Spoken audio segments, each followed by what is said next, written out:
تو اس کتاب میں بھی حضرت شاہ عبدالعزیز مودودی دہلوی رحمۃ اللہ نے فرمایا ہے کہ شیطان کا کام جو ہے وہ سہل ہے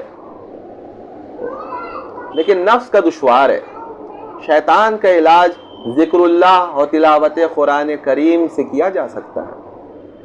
دنیا کی محبت کا علاج زہد و تقویٰ، یہ سب چیزوں سے مخلوق اذیت دے تو اس سے الگ ہو جائیں، گوشہ نشینی اختیار کر لیں، یہ اس کا علاج ہے. مگر نفس کا علاج دشوار ترین ہے. تمہارا سب سے بڑا دشمن یہی تمہارا نفس ہے جو تمہارے ساتھ لگا ہوا ہے.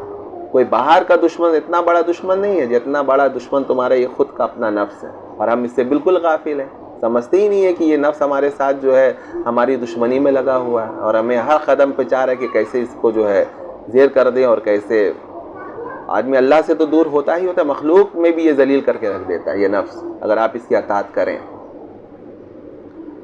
سب سے بڑا دشمن تمہارا نفس ہے جو تمہارے پہلو میں موجود ہے.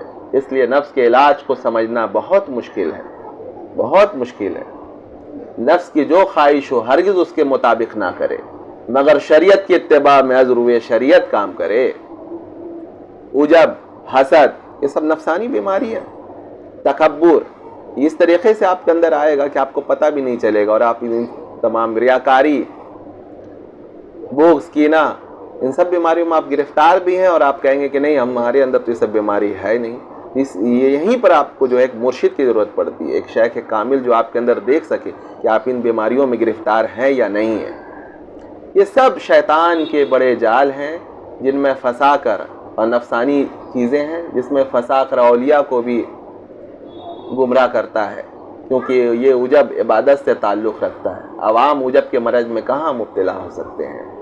یہ خواص کی اکثر جو نفس کی اٹھا پٹک ہوتی ہے اور وہ بہکاتا ہے، عام طور سے عوام تو بس عوام ہیں بھائی، ان کو ان بیماریوں، ان کو ان سب چیزوں سے مطلب ہی نہیں. جب انسان جو ہے وہ راستہ اختیار کرتا ہے عبادات کا اور اس کا، تو پھر وہ نفس جو ہے وہاں کام کرتا ہے کہ بھائی اب اس کو یہاں سے کیسے جو ہے گمراہ کرے اور کیسے اس کی راہ کو خراب کرے. تو وہ ہر چیز میں جو ہے وہ نفسانی چیزیں وہ پیدا، آپ عبادت کر رہے ہیں اس میں ریاکاری کا خمیر ڈال دے گا. ٹھیک ہے، بہت زیادہ عبادت کر چکے ہیں آپ تو آپ کے اندر تکبر آ جائے گا، آپ کا بولنے کا لہجہ جو ہے وہ بدل دے گا، آپ دوسروں کو حقارت سے دیکھنا شروع کر دیں گے. تو یہ سب چیزیں نفس کی بہت خطرناک بیماری ہے. اللہ تعالیٰ جو ہے ہم سب کو جو ہے نفس کی معرفت عطا کرے اور اس سے بچنے کی